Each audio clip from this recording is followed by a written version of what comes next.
Donald Trump ने post कर बताया कि ईरान के साथ उनकी डील फाइनल हो गई है। पूरे दशक की सबसे बड़ी खबर इस वक्त हमारे सामने है, वो ये है कि पाकिस्तान के जरिए जो डील ब्रोकर की गई थी इस्लामाबाद टॉक्स के जरिए, वो लगता है फिलहाल उसको फाइनल हरी झंडी मिल गई है। इसमें पाकिस्तान, कतर, टर्की, ओमान इनको काफी तारीफ मिली है और दुनिया के बहुत सारे देश हैं जो उनकी तारीफ कर रहे हैं। बड़ी जंग हमारे इतिहास की, हमारे जीवन काल की, अगर पाकिस्तान उसको जो इस खित्ते में भी नहीं है उसके बावजूद भी अगर इसमें मध्यस्थता करके मीडिएशन करके इसको करवा पाया है तो शायद उसके लिए बहुत बड़ी जीत के तौर पर पाकिस्तान इसको दिखाने की कोशिश करेगा। दुनिया भी इस बात को मान रही है। अलग-अलग और ये सबक मोदी सरकार के लिए भी है कि आप जिस ढंग से घुटने टेके, जिस ढंग से अमेरिका और इजराइल की गोदी में जाकर बैठे, आपने ना सिर्फ भारत का अपमान किया, भारत के 140 करोड़ लोगों का अपमान किया कि हमारी खुद हुई है। इसमें इस बात को मानना पड़ेगा कि हमारा पड़ोसी देश खासकर पाकिस्तान, जिसको लेकर पूरी दुनिया में हमने डेलीगेशन भेजा और उसको अलग-अलग करने की हमने यहाँ पर हिंदुस्तान को नहीं, बधाइयां पाकिस्तान को, टर्की को, सऊदी को, ओमान को और ऑफ कोर्स पाकिस्तान को भी यहाँ पर। इस समझौते में पाकिस्तान, सऊदी अरबिया, कतर और टर्की ने अहम भूमिका निभाई, लेकिन इंडिया कहीं नजर नहीं आया। हर देशभक्त, हर एक पेट्रियोटिक इंसान आज यही पूछेगा, भारत कहाँ है? इस बदलती दुनिया में भारत की क्या जगह है? यहाँ पर इनको बात करने की तमीज नहीं है। वैसे भी जयशंकर चपरासी है, चपरासी ज्यादा उसकी हस्ती तो कुछ है नहीं और नाम के लिए विदेश मंत्री है। Welcome to breaking news with DA. Modi ने ट्रंप के आगे घुटने टेक दिए,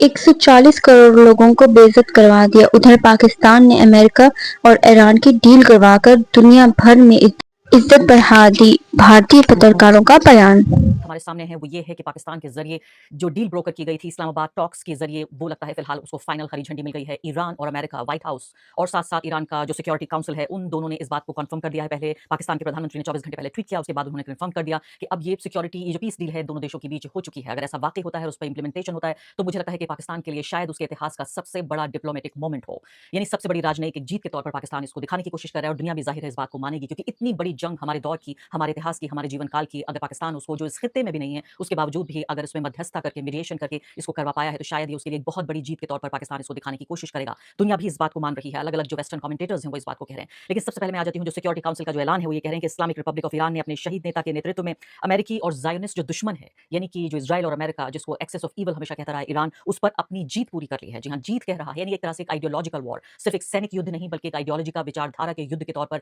ईरान देख रहा है। और क्या वाकई आप ईरान को ये लम्हा नहीं देंगे? क्या वाकई ये लम्हा ईरान के नाम नहीं होगा? क्या वाकई इतनी लंबी जंग जीतने के बाद और ये जंग उसके ऊपर थोपी गई, उसके ऊपर मुसल्लत की गई, ये जंग ईरान ने शुरू की होती तो शायद मैं इस शब्दों का इस्तेमाल नहीं करती। और मैंने आपसे शुरू से इस बात को कहा था, तमाम तरह की सिक्योरिटी के जो एक्सपर्ट्स हैं उनसे बातचीत करा के, जिनमें से एक ने भी ये नहीं कहा कि उसको कोई डाउट था कि ईरान पर जो फिलहाल ये वॉर चल रही है, पूरे तरीके से इसी चैनल पर बार बार आपने मुझसे सुना कि ईरान ये जंग जीतेगा, ईरान अपनी शर्तों पर ये जंग जीतेगा, और आज वही हो रहा है। न सिर्फ ईरान ने ये जंग जीत ली है बल्कि ईरान ने अपनी शर्तों पर ये जंग जीत ली है। हॉर्मुज खुलवाने में कामयाब रहे हैं। डोनाल्ड ट्रंप ये दावा कर रहे हैं, व्हाइट हाउस का ये सामने आप देखिए ट्वीट है कि हॉर्मुज खुल जाएगा, आइए तमाम जहाजों का सिलसिला शुरू करते हैं, चलिए तेल को बह जाने दीजिए, पूरी दुनिया में खुशहाली आ गई है। अरे हुजूर, ये तो पहले से खुला हुआ था हॉर्मुज, आपने जंग करके फिर ये हॉर्मुज बंद करने पे मजबूर किया। अब ईरान अपनी शर्तों पर, पहले जो ईरान का पैसा दबा हुआ था, फ्रीज था पैसा, उसको अब अमेरिका वापस करेगा, उसके बाद हॉर्मुज खुलेगा और आपने खुद ने जो नेवल एक पानी के का पूरा ब्लॉकेड जो किया हुआ था, वो ब्लॉकेड अमेरिका हटाएगा। तो ये बताइए कि आखिर जीत किसकी हुई? किसको बेवकूफ बनाने की पूरे तरीके से यहाँ पर कोशिश हो रही है? यहाँ देखिए कि इजराइल में जो अमेरिका के राजदूत रह चुके हैं, सीधे तौर पर ये कह रहे हैं कि ये जंग पूरे तरीके से अमेरिका के लिए एक बहुत बड़ी भूल, एक बड़ी मिस्टेक है। अमेरिका को पूरे तरीके से सोचना पड़ेगा कि कैसे न सिर्फ इतनी बड़ी ताकत को ईरान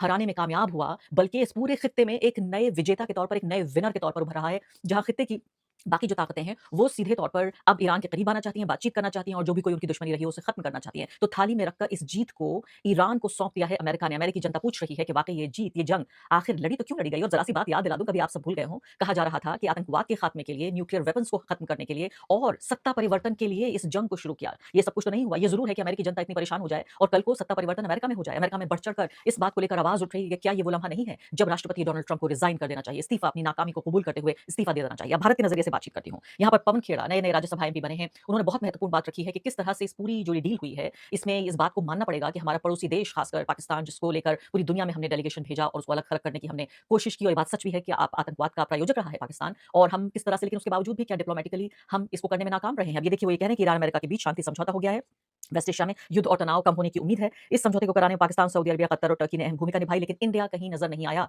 हर देशभक्त, हर एक पेट्रियोटिक इंसान आज यही पूछेगा, भारत कहाँ है? इस बदलती दुनिया में भारत की क्या जगह है? ईरान से पुराने रिश्ते, ट्रंप से मोदी की दोस्ती के बावजूद भारत शांति प्रक्रिया में कोई योगदान नहीं दे पाया। माय फ्रेंड डोनाल्ड ट्रंप, अब की बार ट्रंप सरकार, जिस पाकिस्तान को भारत सालों तक आतंकवाद का समर्थक बताता रहा, वही आज खुद को शांति और स्थिरता का साझेदार दिखाने में सफल हो रहा है पूरी दुनिया में। ये पवन खेड़ा कह रहे हैं, ये भारत का युद्ध नहीं था, फिर भी कूटनीतिक और वैश्विक छवि के मोर्चे पर भारत कमजोर और किनारे खड़ा दिखाई दिया। मोदी है तो मुमकिन है। मुझे लगता है आज हर एक राष्ट्रभक्त व्यक्ति को ये बात जरूर पूछनी चाहिए अपनी सरकार से कि आखिर इस बदलती दुनिया में हम कहां हैं, और वो देश जिसको हम आतंकवाद का प्रायोजक कहते थे, वो कैसे शांति करने मसीहा के तौर पर उभर रहा है। गल्फ के अंदर जो डील हुई है ईरान और अमेरिका के बीच में, उसे लेकर बहुत सारी तारीफें आ रही हैं कई देशों के लिए। इसमें पाकिस्तान, कतर, टर्की, ओमान इनको काफी तारीफ मिली है और दुनिया के बहुत सारे देश हैं जो उनकी तारीफ कर रहे हैं। ईरान एक नई सुपर पावर के तौर पर उभरा पूरे खित्ते के अंदर नहीं बल्कि पूरी दुनिया के अंदर, जिसने दुनिया को दिखा दिया कि मैं अकेला अमेरिका से लड़ सकता हूं, जीत भी सकता हूं। मैं अकेला अमेरिका और इजराइल की जोड़ी से भी लड़कर जीत सकता हूं और मेरे अंदर वो एक्सपर्टीज है, सलाहियत है, जज्बा है कि मैं उनसे लड़ूं भी और जीत भी जाऊं। ये सबक है दुनिया की बहुत सारी पावर्स को जिन्होंने अमेरिका के सामने घुटने टेके। भारत की सरकार, मोदी सरकार ने भी घुटने टेके, इसमें कोई शक वाली बात नहीं। और दुनिया के कम से कम तो 200 में से 195 से अधिक देशों ने अमेरिका के सामने घुटने टेके। मोदी सरकार ने भी टेके, अब जो है सो है। लेकिन अल्टीमेटली ईरान एक ऐसा मुल्क निकला जिसने घुटने नहीं टेके। उसने जिल्लत सहना मंजूर किया, गुर्बत सहना, गरीबी सहना मंजूर किया, सैंक्शन सहना मंजूर किया, लेकिन घुटने नहीं टेके। और अल्टीमेटली मार्केट में नहीं, पूरी दुनिया का असली शेर वही बन के निकला। जी हाँ, असली शेर। तो उसको तो एक्चुअली देखा जाए तो सलाम है, क्योंकि ईरान ने दुनिया का कॉन्फिडेंस वापस लाया कि हाँ, बहुत कुछ किया जा सकता है। इन जैसे जालिमों को, कातिलों को, इनको जवाब दिया जा सकता है और आपको उठकर जवाब देना चाहिए। उनके सामने घुटने मत टेको, उनके सामने हार मत मानो। यही सबसे पहले है। और ये सबक मोदी सरकार के लिए भी है कि आपने जिस ढंग से घुटने टेके, जिस ढंग से अमेरिका और इजराइल की गोदी में जाकर बैठे, आपने ना सिर्फ भारत का अपमान किया, भारत के 140 करोड़ लोगों का अपमान किया, कि हमारी खुददारी को, हमारे आत्मसम्मान को उससे चोट पहुंची। लेकिन अल्टीमेटली बधाइयां यहाँ पर हिंदुस्तान को नहीं, बधाइयां पाकिस्तान को, टर्की को, सऊदी को, ओमान को और ऑफकोर्स पाकिस्तान को मिली। यहाँ पर दुनिया के अधिकतर लीडरान ने, जिसपे फ्रांस भी है, जर्मनी भी है, साथ में आपका ब्रिटेन भी है और कई और देश हैं, साथ में इटली की जो प्राइम मिनिस्टर मेलानी है, उन्होंने भी बहुत तहे दिल से सबको क्या कहते हैं कि कांग्रेचुलेशंस किया। पाकिस्तान को खास तौर से उन्होंने कांग्रेचुलेट किया, कतर को कांग्रेचुलेट किया कि आप लोगों की वजह से ये हो पाया है। यूएनओ के एंटोनियो गुटरेस ने, जो कि सेक्रेटरी जनरल है, ब्रिटिश प्राइम मिनिस्टर की स्टारमर, और टर्की के प्रेसिडेंट एर्दोगान ने कतर और पाकिस्तान की खास तौर से काफी प्रशंसा की, काफी सराहना की और कहा कि स्टेबलाइजेशन की दिशा में एक बड़ा कदम है। गवर्नमेंट ऑफ इंडिया यानी कि मोदी जी ने शांति समझौते का स्वागत किया, लेकिन किसी को क्रेडिट नहीं दिया। यहाँ पर किसी का नाम नहीं लिया कि किसने काम किया। उसका कारण आप समझ सकते हो कि अगर नाम लेते तो उनको फिर कतर के साथ पाकिस्तान का भी नाम लेना पड़ता था, लेकिन वो उन्होंने नहीं किया। पर कहीं ना कहीं जो भी मध्यस्थ देश थे, जिसके बारे में तो जयशंकर ने उनको दलाल कहना शुरू कर दिया था, जो कि काफी शर्म की बात थी, लेकिन वो कहना ही अपने आप में काफी गलत हो गया था। जयशंकर का दलाली वाला बयान काफी फेमस हुआ और खासतौर से पाकिस्तान को लेकर उनका कहना था कि भारत पाकिस्तान की तरह कोई बिचौलिया दलाल देश नहीं है।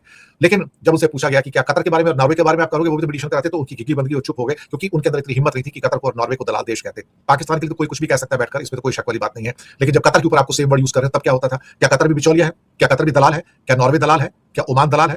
ये सवाल जयशंकर से पूछे जाने चाहिए, तो तब उनको पता होना चाहिए। फिर कहता है कि जयशंकर ने कहा कि इंडिया डिप्लोमेटिकली बड़ा राष्ट्र है, उसे अपना प्रभाव दिखाने के लिए या किसी तीसरे पक्ष की दलाली करने की जरूरत नहीं है।